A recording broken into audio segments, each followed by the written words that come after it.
지존하신 주님 이름 앞에 모두 무릎 꿇고 다 경배 거룩하신 주님 보좌 앞에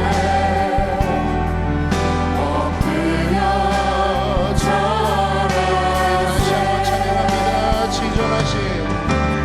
지존하신 주님 이름 앞에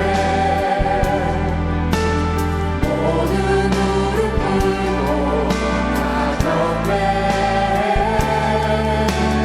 거룩하신 주님 보좌 앞에 엎드려 절하세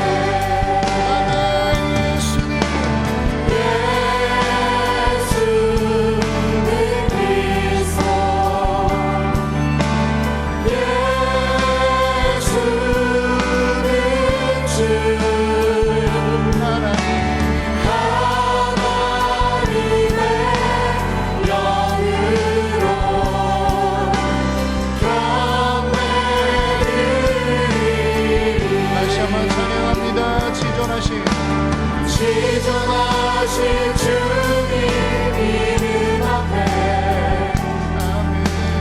모두 무릎 꿇고 다 경배해 거룩하신 주님 보좌 앞에 엎드려 절하세 예수 그리스도 예수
함께 사도신경으로 신앙 고백하겠습니다.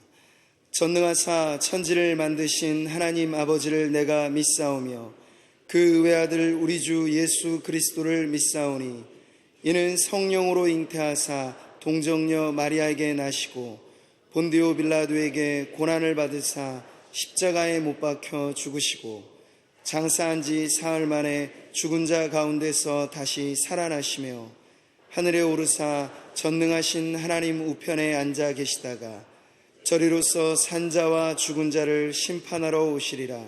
성령을 믿사오며 거룩한 공회와 성도가 서로 교통하는 것과 죄를 사하여 주시는 것과 몸이 다시 사는 것과 영원히 사는 것을 믿사옵나이다. 아멘. 오늘 우리에게 주시는 하나님의 말씀은 신약성경 누가복음 2장 1절부터 14절까지 말씀입니다. 신약성경 89면에 있습니다. 제가 봉독하겠습니다. 그때 가이사 아구스도가 영을 내려 천하로 다 호적하라 하였으니 이 호적은 구레뇨가 수리아 총독이 되었을 때 처음 한 것이라. 모든 사람이 호적하러 각각 고향으로 돌아가매 요셉도 다윗의 집 족속이므로 갈릴리 나사렛 동네에서 유대를 향하여 베들레헴이라 하는 다윗의 동네로 그 약혼한 마리아와 함께 호적하러 올라가니 마리아가 이미 잉태하였더라. 거기 있을 그때에 해산할 날이 차서 첫 아들을 낳아 강보에 싸서 구유에 누였으니 이는 여관에 있을 곳이 없음이러라. 그 지역의 목자들이 밤에 밖에서 자기 양떼를 지키더니 주의 사자가 곁에 서고 주의 영광이 그들을 두루 비치매 크게 무서워하는지라. 천사가 이르되 무서워하지 말라. 보라, 내가 온 백성에게 미칠 큰 기쁨의 좋은 소식을 너희에게 전하노라. 오늘 다윗의 동네에 너희를 위하여 구주가 나셨으니 곧 그리스도 주시니라. 너희가 가서 강보에 쌓여 구유에 누여 있는 아기를 보리니 이것이 너희에게 표적이니라 하더니 호련히 수많은 천군이 그 천사와 함께 하나님을 찬송하여 이르되 지극히 높은 곳에서는 하나님께 영광이요 땅에서는 하나님이 기뻐하신 사람들 중에 평화로다 하니라. 아멘.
감사합니다. 사람들은 기쁨을 원합니다. 우리가 평생에 원하는 게 하나 있는데 그게 뭐냐면 기쁨이에요. 기쁨, joy. 돈을 벌고 일을 하지만 사실은 돈을 버는 게 목적은 아니죠. 돈을 벌어서 우리가 기쁨을 얻고 싶은 거예요. 일을 해도 일 그 자체가 목적인 사람이 어디 있겠습니까? 그 일을 통하여 내가 기쁨을 얻고 싶은 거예요. 막 죽도록 뭔가 노력하지만 그것 자체가 목적인 건 아니잖아요. 그것을 통하여 우리가 기쁨을 얻고 싶은 거예요. 기쁨이 없는 행복은 없습니다. 행복이 뭐냐 이렇게 물으면 참 약간 애매해요. 뭐가 행복이지? 그러나 기쁨을 기준으로 하면 금방 와닿아요. 기쁨이 있으면 행복한 겁니다.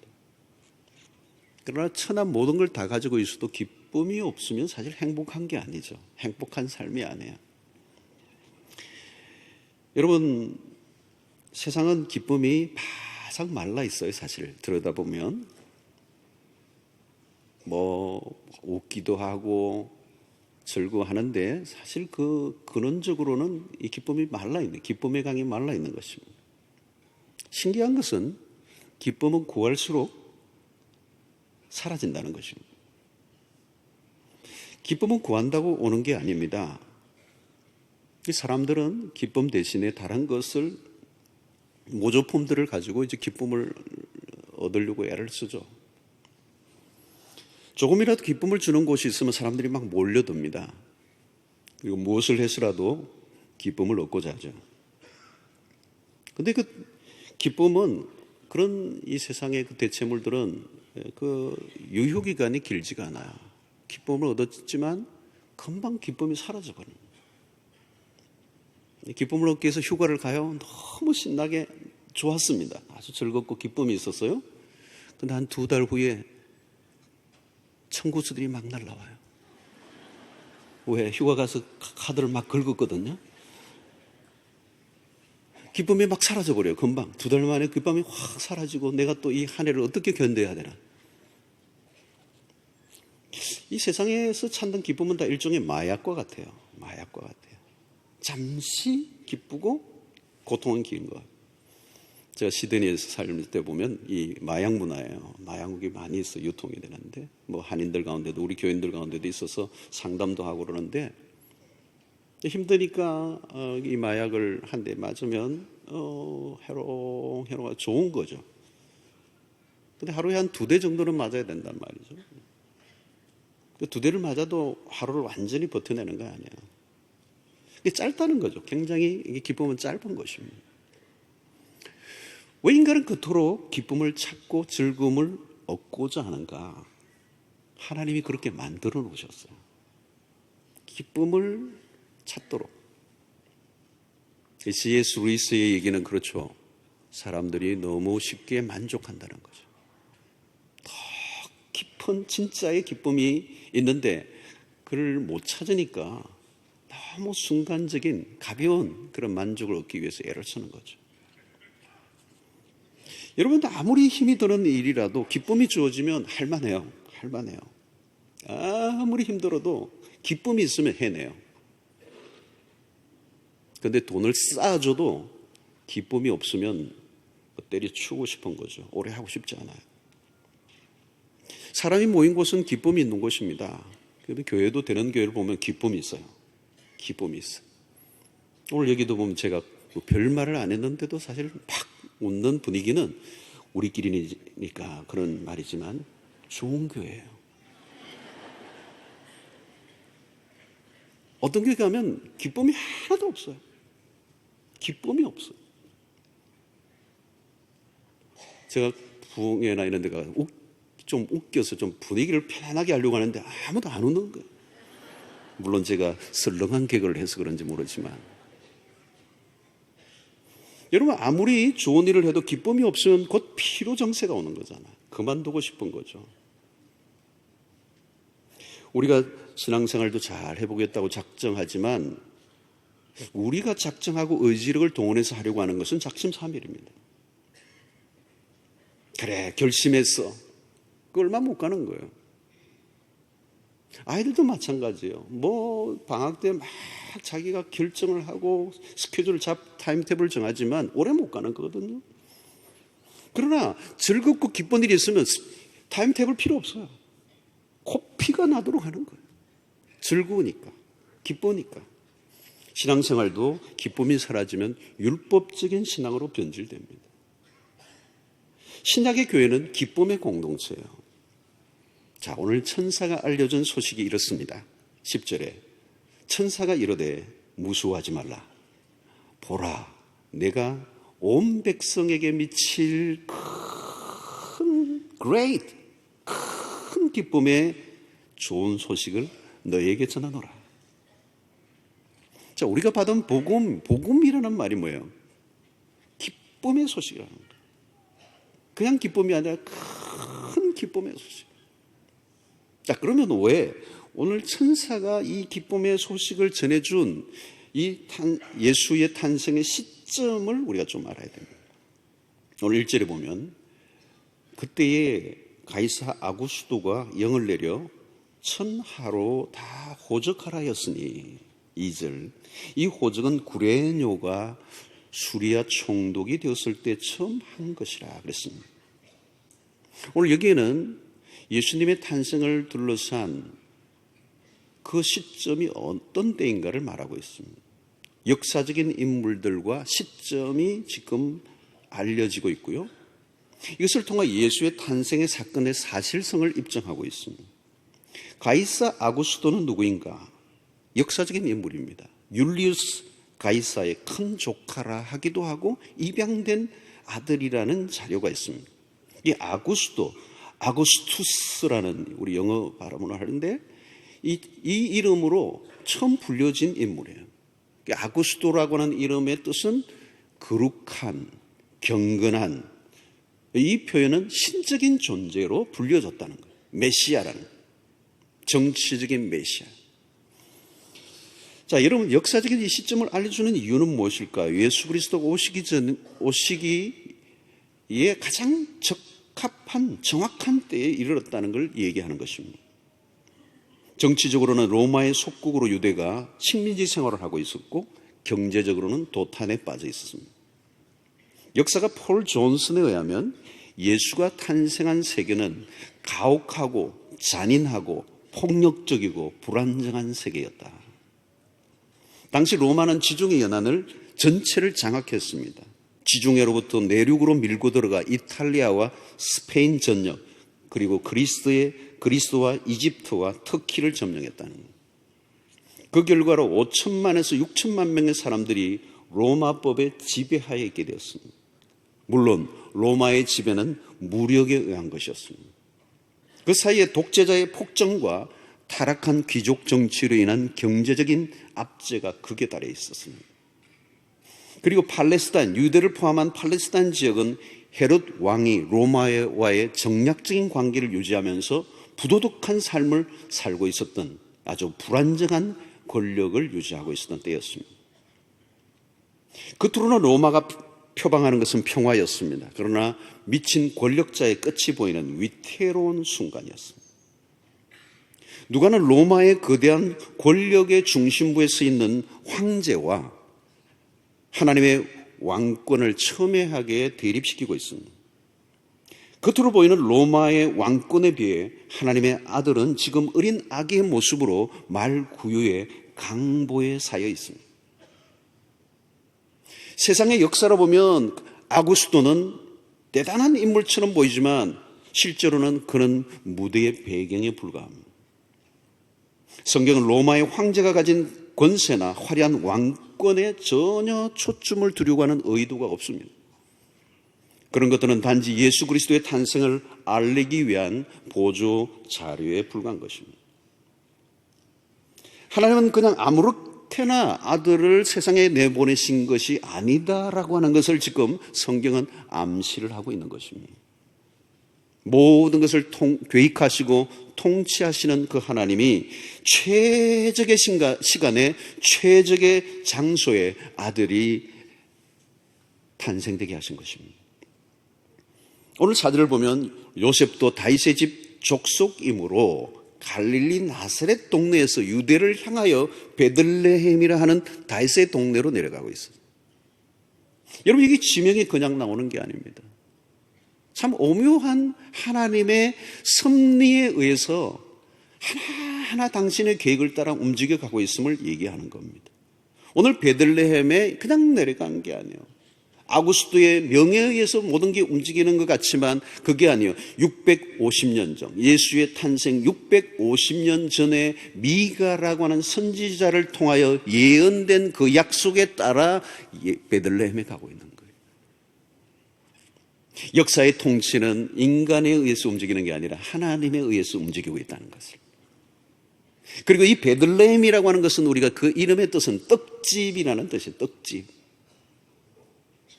그러나 백성들은 굶주림에 빠져 있다는 것을 간접적으로도 드러내고 있습니다. 무엇보다도 정치적 상황이나 경제적인 것보다 더 심각한 것은 이스라엘의 영적인 상황들이었습니다. 현실은 암울 그 자체였습니다. 바로 그때 이제 장면이 쫙 바뀌면서 카메라가 전혀 다른 곳으로 옮겨지고 있어요. 그게 8절입니다. 그 지역의 목자들이 밤에 밖에서 자기 양떼를 지키더니, 또 다른 세팅이죠. 갑자기 분위기가 바뀝니다. 양치는 목자들이 거대한 권력자들에 비해 너무도 초라한 신분의 사람들에게 조명이 쫙 비춰지고 있습니다. 여러분, 목자들은 그 당시에 힘없고 소외되고 비천한 직업 중에 하나예요. 어느 정도로 이 목자가 소위 말하면 버림받은 자들의 직업이에요. 뭐 요즘으로 치면 어떤 걸 비교해야 될지 거의 이건 도둑놈 취급을 받을 정도로, 직업도 아닐 정도로 매우 천박한 소외된 계층을 말하는 거예요. 로마의 황제와 얼마나 비교가 됩니까? 이 추운 밤에도 바깥 들판에서 양떼를 치고 있는 이 외로운 모습을 오늘 비추고 있는 것입니다. 놀라운 것은 하나님은 예수의 탄생의 기쁜 소식을 알리는 일에 이 목자를 먼저 선택했다는 것입니다. 복음을 들은 첫 청정이 누구이냐? 어웨의 곳이었어요. 화려한 곳이 아니었어요. 멋진 무대가 아니에요. 유명한 사람들이 아니에요. 하나님의 은혜는 전혀 기대하지 않은 곳에 임한 것입니다. 백성들이 오랫동안 기쁨을 상실한 상태로 살아왔고, 유대 종교는 백성들의 기쁨을 주지 못하고 오히려 율법의 무거운 짐을 지우며 백성들을 종교의 힘으로 더 힘들게 만들고, 백성들은 지쳐있던 캄캄한 밤하늘과 같은 그 시대 속에 바로 예수가 탄생했다는 소식을 이 목자들이 가장 먼저 듣게 되는 것입니다. 오늘 또 하나님의 복음의 은혜가, 이 하나님의 독특한 은혜가 전혀 예상치 않은, 우리가 생각하지 않은 어두운 곳에 임할 수 있다는 거죠. 우리가 알고 있는, 우리가 생각하는 그런 곳이 아니라 우리가 생각하지 않는 곳에 하나님의 은혜가 임하고 복음이 미쳐지는 것을 오늘 말씀하고 있습니다. 자, 오늘 이 어두운 시대에 예수의 탄생의 소식은 새로운 시대의 이 도래를 알리는 방파레였습니다. 내가 온 백성에게 미칠 큰 기쁨의 소식을 너희에게 전하노라. 그러면 왜 그리스도가 큰 기쁨의 좋은 소식인가? 첫째는 죄로부터의 구원이기 때문에 그렇습니다. 여러분, 그리스도가 오신 목적은 분명합니다. 마태복음 1장 21절, 아들을 낳으리니 이름을 예수로 하라.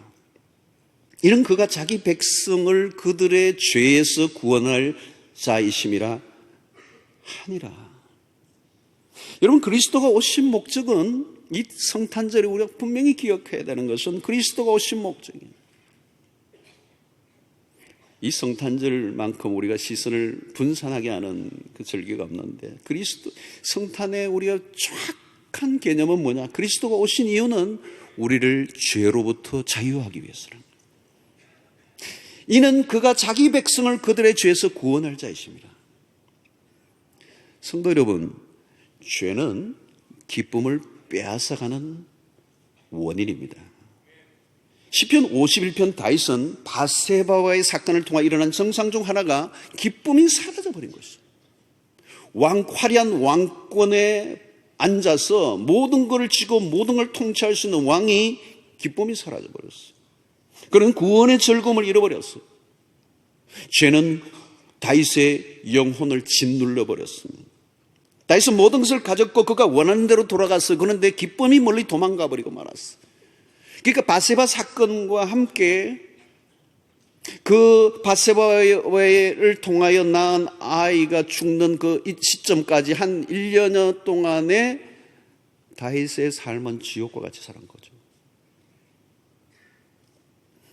나단의 지적 앞에 그의 왕권과 명예를 잃어버릴 수밖에 없는 위험이 있었음에도 불구하고 그는 회개를 선택합니다. 자신의 더럽고 추악한 죄를 만천하에 공개하기로 결정합니다. 왜요?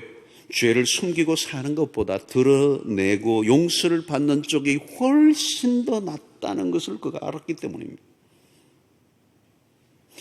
여러분, 구원의 기쁨은 사죄의 기쁨과도 같아요. 죄를 용서받은 자의 기쁨.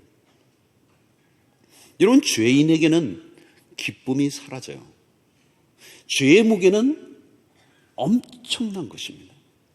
시편 32편 3절로 4절에 내가 입을 열지 아니할 때에, 여기 입을 열지 않는다는 말은 죄를 토설하지 않을, 죄를 고백하지 않을 때란 말이죠. 종일 신음함으로 내 뼈가 쇠하였도다.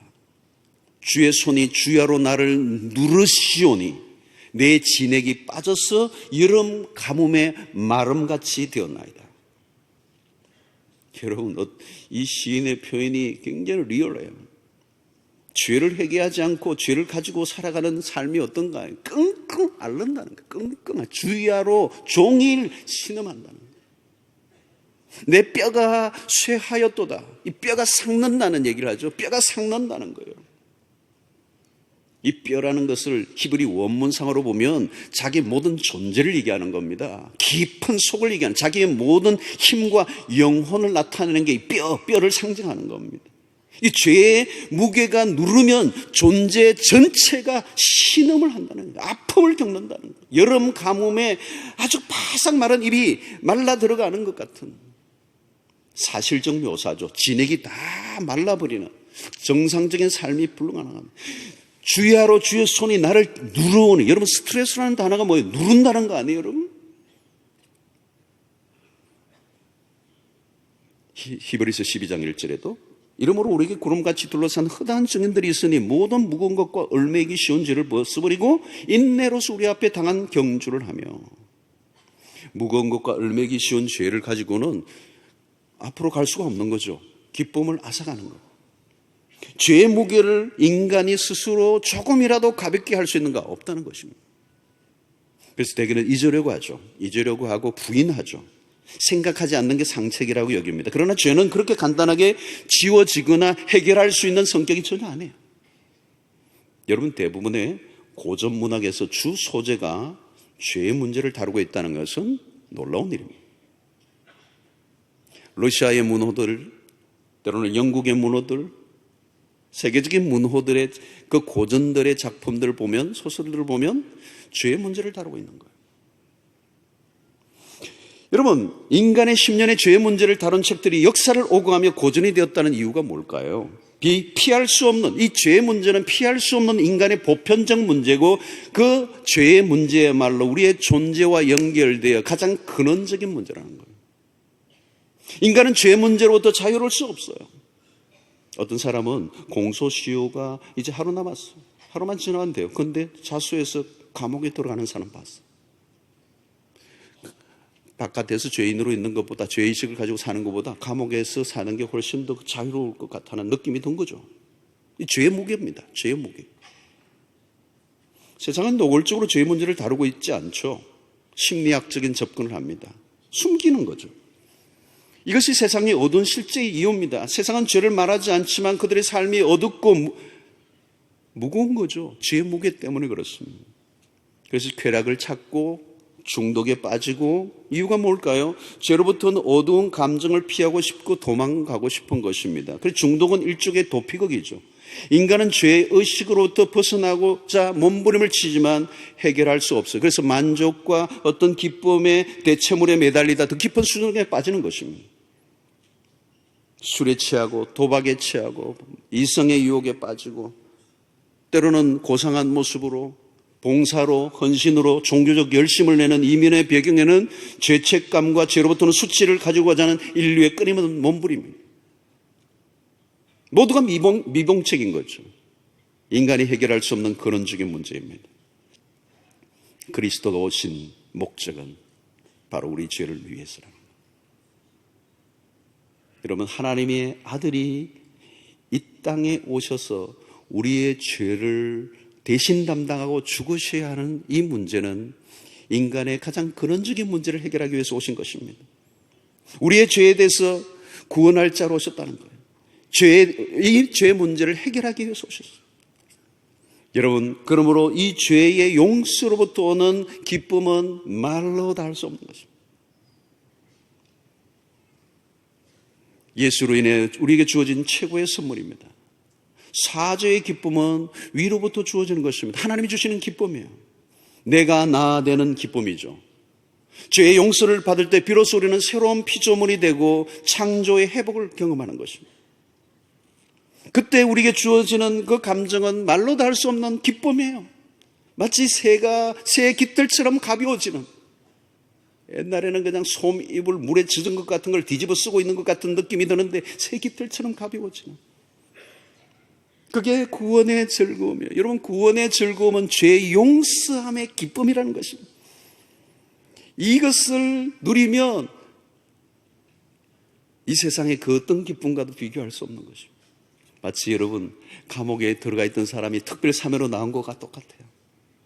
무기징역을 선고받은 사람인데 대법원에서 확정 판결 무죄 떨어진 것과 똑같아요.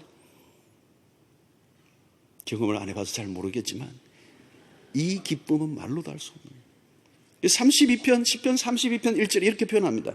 허물의 사함을 받고 자신의 죄가 가려진 자는 복이 있도다. 여러분, 이 복이 있도다, 이 표현, 복이 있도다, 행복이 있도다. 히브리어 단어로는 아시레라는 단어예요. 아시레라는 단어인데 이건 뭐냐면 너 얼마나 기쁘겠어 그러는 거예요. 다른 사람을 축하할 때 얼마나 당신 기뻐, 얼마나 행복해, 얼마나 좋으냐. 허물의 사함을 받고 죄가 가려진 자, 예수님은 팔복에서 마음이 청결한 자는 복이 있나니. 여러분, 이 팔복도 마찬가지로 복이 있도다. 누가요? 마음이 청결한 자는. 누가 마음이 청결하죠? 죄가 용서함 받은 사람입니다. 여러분, 이 행복은 죄와 연결이 되어 있는 거예요. 기쁨은 죄와 연결이 되어 있는 거예요. 이 죄의 문제가 해결되지 않고는 우리에게 진정한 기쁨이 올 수 없다는 것입니다. 그러므로 하나님이 그 아들을 십자가에 죽게 하실 만큼 우리의 죄의 문제는 심각한 것이고, 이 죄의 문제가 해결되지 않고는 우리의 근원적인 삶의 기쁨을 회복할 수 없다는 것입니다. 그러므로 우리는 우리의 죄에서 우리를 구원하신 그리스도의 탄생이야말로 인류에게 주신 가장 큰 기쁨의 좋은 소식이 아닐 수가 없는 것입니다. 여러분, 이 성탄절에 우리가 누려야 될 기쁨이 뭔지 아세요? 사죄의 기쁨이에요. 우리의 모든 죄를 용서받는, 원죄의 용서뿐만 아니라 우리의 일상의 모든 죄를 용서받아 우리의 모든 죄가 맑게 씻겨질 때 우리의 존재의 그 기쁨, 감격, 즐거움, 그 깊은 곳에서 흘러나오는 자유함, 하나님의 놀라운 회복, 창조의 회복, 그 은혜가 이 성탄에 있게 되기를 주의 이름으로 축원합니다. 여러분, 이 죄 문제가 해결될 때 그 다음에 자연스럽게 따라오는 게 뭔지 아세요? 기쁨의 소식이 뭔가 아세요? 하나님이 우리와 함께 하신다는 거예요. 죄가 하나님과의 관계를 멀어지게 만들었어. 그런데 죄 문제가 해결됨으로 말미암아 우리에게 뭐가 찾아와요? 임마누엘. 마태복음 1장 23절의 말씀이죠. 보라, 처녀가 잉태하여 아들을 낳을 것이요 그의 이름은 임마누엘이라 하리라 하셨으니 이를 번역한 적 하나님이 우리와 함께 계시다 함이라. 임마누엘. 성탄이 우리에게 주시는 놀라운 축복은 임마누엘, 우리 임마누엘을 하도 많이 들어가지고 임마누엘 신기하지도 않고 흥분하지도 않아요. 그러나 여러분, 임마누엘이라는 단어는 충격적인 것, 엄청난 것, 우리의 삶을 근원적으로 바꾸어 놓을 말씀이에요. 하나님이 우리와 함께 하시다. 이게 구원입니다. 구원. 에덴의 동산에서 죄를 짓고 하나님을 떠난 인간에게 저주가 찾아왔어요. 모든 불행과 비극은 하나님을 떠남으로 시작이 되었어요. 아니, 하나님이 우리와 함께 해주실 수 없었어요. 죄가. 구원은 무엇일까요? 하나님을 떠난 인간에게 하나님이 다시 찾아오심으로 회복된 것을 말합니다. 우리가 하나님을 찾아간 것이 아니라 하나님이 우리를 찾아오시다. 여러분, 우리가 하나님을 찾아간다면 아직도 못 찾고 헤매는 사람 많을 거예요. 아니, 몇 사람이나 하나님을 찾을 수 있을까요? 하나님이 우리에게 찾아오시다. 우리가 하나님을 찾아간 게 아니에요. 이게 복음입니다. 이게 복음이에요. 탕자의 문명은 하나님으로부터 멀리 떠나 있습니다. 하나님을 생각하지도 않고 하나님을 거부하고 하나님을 무시하는 문명에는 외적으로는 아무리 화려해도 자세히 들여다보면 그것은 매우 스산하고 어둡고 불안정합니다. 채워지지 않는 갈증에서는 욕구불만이 있어요. 그렇게 애를 쓰고 모든 걸 손에 다 쥐고 있어도 만족과 기쁨이 없는 그 사실을, 그 이유를 알지 못하는 것입니다. 여러분, 물이 없어 마른 것이 아닙니다. 너희 목마른 자들아 물로 나오라. 이 물은 뭘까요? 하나님에게 나오라는 것입니다. 요한복음 4장에 나오는 수가성 여인이 찾은 것은 야곱의 우물의 물이 아니라 야곱의 하나님이었습니다. 현대 문명은 하나님에 대한 반항이 더 거세지고 있습니다. 왜 그렇게 반항할까요? 왜 하나님으로부터 점점 더 멀어져 갈까요? 죄 때문입니다. 죄를 지은 아담과 하와는 여호와의 낯을 피하여 동산나무 사이에 숨었다고 했습니다. 죄를 지을 때나 죄를 짓고 나서나 동일한 것이 있는데 하나님이 불편한 거예요. 죄 문제를 가지고 있는 인간은 하나님이 불편한 거예요. 하나님이 가까우시는 것을 불편하게 여기는 거예요. 그래서 죄인은 하나님을 끊임없이 거부하고 멀리 도망가는 이 탕자의 문명. 여러분, 성탄의 계절에 우리가 해야 될 게 뭘까요? 임마누엘, 우리에게 다가오신 하나님에 대한 마땅한 반응입니다. 말씀이 육신이 되어 우리 가운데 오신 하나님을 우리가 어떻게 맞이할 것인가에 따라 인생이 전혀 달라지게 되는 것입니다. 우리에게 다가오신 하나님이 물으시는 질문이 뭘까요? 나와 함께 하지 않겠느냐는 것. 아가스를 보면 솔로몬이 술람이 여인을 향하여 나와 함께 가자, 나와 함께 가자. 이미 이 땅에 오시고 우리 가운데 임하신 그 주님이 우리에게 끊임없이 콜링을 하시는 거예요. 나와 함께 하자. 성경은 끊임없이 나에게로 오라, 나를 찾으면 만날 것이다. 하나님의 애타는 부르심으로 가득 차 있습니다. 성경은 줄기차게 다가오시는 하나님, 다가오신 하나님을 맞이하는 순간 잔치가 벌어지는 것입니다. 탕자가 집으로 돌아온 순간 잔치가 벌어져요. 나와 함께 하시기 위해 다가오신 하나님에 대한 우열의 맞아들임이 중요한 것입니다. 여러분, 어린 마리아는 천사를 통해 자신의 몸에 수태의 사실을 알게 되자 그가 어떻게 반응합니까? 주의 여종이오니 말씀대로 내게 이루어지이다. 누가복음 1장 38절에 이 한 어린 소녀, 결혼을 하지 않은, 남자를 알지 못하는 상태에 임신된 이 사실, 그러나 천사를 통하여 그것이 성령으로 잉태되었다는 사실을 깨닫게 되죠. 그런데 이 여인은, 어린 소녀는 받아들여요. 주의 여종입니다. 주의 어린 계집종입니다. 그러나 그 말씀이 내게 이루어지이다. 다시 말하면 지금 나에게 찾아오신 그 하나님을 내가 환영합니다. 자신이 찾아오신 하나님을 받아들인다는 것, 그것으로 인하여 후폭풍이 만만치 않다는 사실을 알지만 이 어린 마리아는 그 임마누엘, 내 배에 하나님이 임신된 것에 대해서 그는 그대로 담담하게 받아들여요. 바울은 임마누엘이신 주님을 어떻게 경험합니까? 빌립보서 3장 8절로 9절에 보니까 모든 것을 해로 여기면 내 주 예수 그리스도를 아는 지식이 가장 고산하기 때문이라. 내가 그를 위하여 모든 것을 잃어버리고 배설물로 여기면 그리스도를 얻고 그 안에서 발견되려 함이니. 여기 매우 중요한 표현은 그리스도를 얻었다라고 하는 표현이에요. 모든 것을 다 잃어버려도 그리스도를 얻은 것으로 충분합니다라고 하는 이 고백이 바로 임마누엘이에요. 그리스도 외에 더 이상 보탤 것이 하나도 없는 그야말로 천국을 누리는 삶을 살 수 있는 게 뭐냐? 지금 나와 함께 하시는 하나님을 모셔드릴 때 주어지는 축복인 것입니다. 여러분, 하나님이 우리와 함께 하신다는 말씀은 천국이 내 안에서 시작되었다는 것을 말씀하는 거죠. 하나님이 내 안에, 내 삶에 함께 하신다는 거예요. 그런데 여러분, 지금 내 안에 계시는 그 하나님은 그냥 우두커니 계시는 하나님이 우리를 다스리시는 분이시죠. 내가 주인으로 사는 삶이 아니라 주님이 주인 되시는 삶, 바로 그때 하나님의 나라가 우리 안에서 이루어집니다. 그때 하나님의 나라는 의와 평강이 임하죠. 주님이 다스리시면 불만족이 없어져요. 세상의 힘으로 주어지는 평강이나 만족이 아니라 하나님이 주시는 완전한 평강과 기쁨을 예수 그리스도 안에서 누리게 되는 축복이 바로 임마누엘의 축복인 거죠. 그래서 요한복음 14장 17절에 평안을 너에게 끼쳐노니 곧 나의 평안을 너에게 주노라. 내가 너에게 주는 것은 세상에 주는 것과 같지 아니하니라. 너희는 마음에 근심하지도 말고 두려워하지도 말라. 하나님이 우리와 함께 하시는 가운데 주어지는 평강과 기쁨은 초월적이라는 것이죠. 상황적인 기쁨이 아니라 조건적인 기쁨이 아니라 초월적인 기쁨. 임마누엘이야말로 복 중에 복인 것입니다. 이것보다 더 나은 선물과 축복은 없습니다. 저는 이 성탄절에 이 임마누엘, 우리와 함께 하시다, 이 임마누엘의 복이 여러분들의 삶 속에 모두가 경험되어지는 은혜가 있게 되기를 축원합니다. 그런데 여러분, 이 임마누엘은 그냥 마법은 아니에요.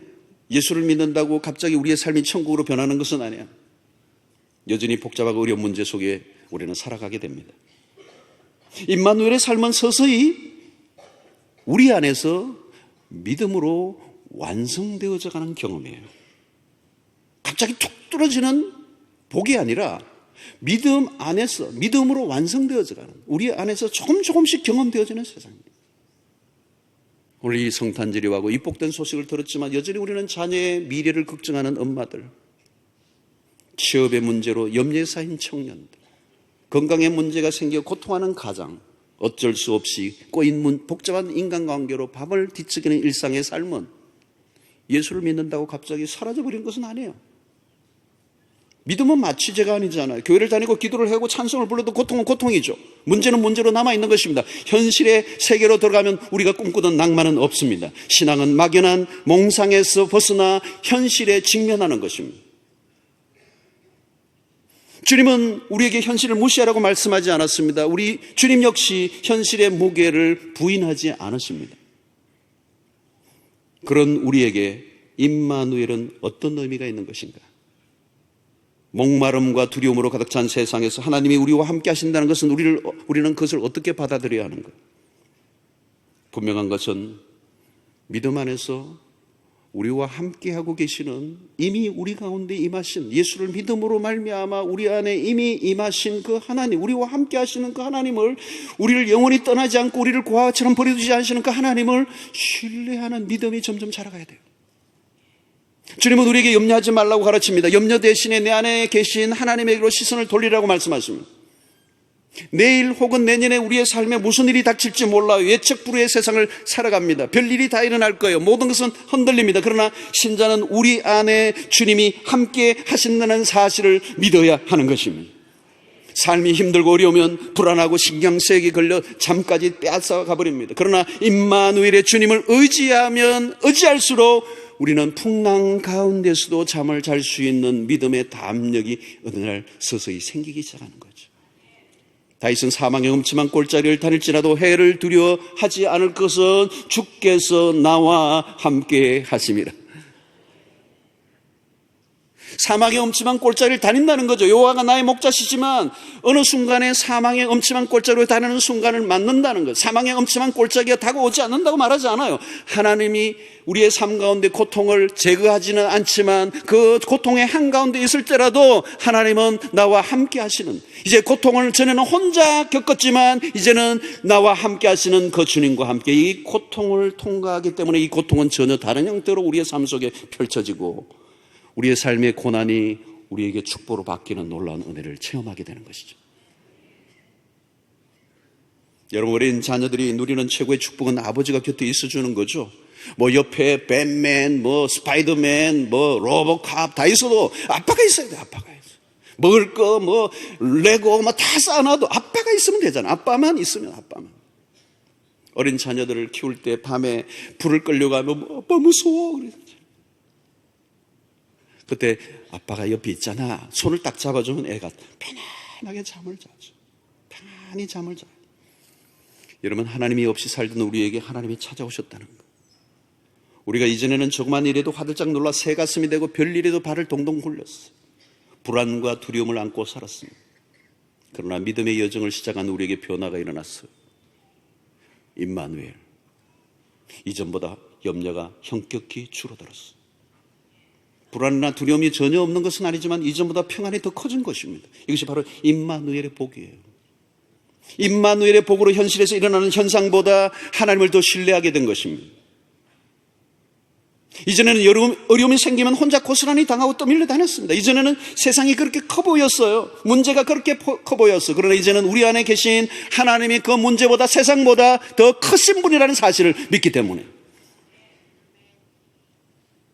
이제는 문제가 생기면 이게 더 악화될 것 같은 두려움이 많았어요. 그러나 이제는 악화되는 것이 아니라 합력하여 선을 이루시는 하나님의 손에 이 문제가 붙잡혀 있다는 사실을 알기 때문에 그 어려움 속에서도 내가 평안을 누리는 것입니다. 이제는 외로웠어요. 힘들었어요. 그러나 이제는 탕자처럼 비록 실수하고 넘어져도 돌아가면 받아줄 우리의 아버지가 내 곁에 계신다는 것. 여러분, 내 힘으로 불안을 없애려고 하면요, 안 없어져요. 임마누엘이신 주님을 여러분들의 삶 속에 웰컴하시면, 나와 함께 하자고 부르시는 그 주님의 음성에 내가 반응하면 그 불안과 두려움은 나도 모르게 사라져버리는 놀라운 은혜를 체험하게 되는 것입니다. 여러분, 하나님이 우리를 도우신다는 정도가 아니에요. 우리 안에 계세요. 이것은 이것보다 더 큰 힘은 없는 것입니다. 세상에 무엇으로 채워 만족할 수 있는 게 아닙니다. 임마누엘이면 충분한 것입니다. 그래서 바울은 모든 것을 다 잃어버린다 할지라도 내가 그리스도를 얻었기 때문에 그 한 번만으로 나는 만족한다. 바로 이것이 임마누엘의 축복인 것입니다. 임마누엘, 하나님이 우리와 함께 하시다. 말씀이 육신이 돼 우리 가운데 거하신 하나님, 지금도 성령으로 말미암아 우리 안에 임재하시는 주님, 이제는 나는 홀로가 아니고 고아가 아니에요. 나와 함께 하시는 그 하나님과 함께 이 성탄을 보낼 때, 오늘 지나간 한 해 동안 우리의 삶에 무수한 문제와 어려움들이 있었을지라도 그 문제를 내 관점에서 바라보고 해석하는 것이 아니라 나와 함께 하시는 그 임마누엘, 그 주님이 나와 함께 하심으로 그 문제와 사건을 재해석함으로 오늘 우리 안에 있는 모든 어두움, 그 불안, 두려움을 걷어내고 참된 평강과 기쁨을 누리는 은혜를 얻게 될 줄로 믿습니다. 이 성탄에 우리에게 주신 최고의 선물, 죄사함의 기쁨. 죄사함의 기쁨. 그리고 그 죄사함의 기쁨이 열려지면서 들어가는 임마누엘의 복. 이 두 가지를 누리신다면 우리는 무적의 인생, 이 땅 가운데 승리하는 삶을 살게 될 줄로 믿습니다. 하나님 아버지, 감사합니다. 오늘 이 성탄절에 우리에게 주신 놀라운 기쁨의 소식, 예수 그리스도, 그 십자가와 부활의 복음, 그 하나님의 감춰진 신비로움이 그 복음 안에, 그 십자가 안에, 예수 안에 있음을 우리가 알고 그것으로 인하여 마침내 우리에게 얻은 이 죄 사함의 기쁨을 누리게 하시고, 그리고 임마누엘의 복을 누리게 하여 주셔서 지금 이곳에 나와 함께 하시는 그 하나님과 함께 우리 이 땅을 새롭게 살아가는 축복을 누리게 하여 주시옵시고, 이 기쁨의 소식을 온 땅에 증거하며 사는 주의 백성들 되게 하여 주시옵소서. 예수 그리스도의 이름으로 기도하옵나이다. 아멘. 이제는 우리 주 예수 그리스도의 놀라우신 은혜와 하나님의 크신 사랑과 성령의 교통하심이 이제 큰 기쁨의 좋은 소식을 들은 자들로 이제 죄 사함의 은총을 누릴 뿐만 아니라 임마누엘 주님과 교제와 동행하며 믿음의 승리의 삶을 살 뿐만 아니라 내 주변의 모든 사람들까지 이 기쁨의 소식을 전하기로 결단하고 돌아가는 주의 백성들 머리 위에 지금부터 영원토록 함께 있을지어다. 아멘.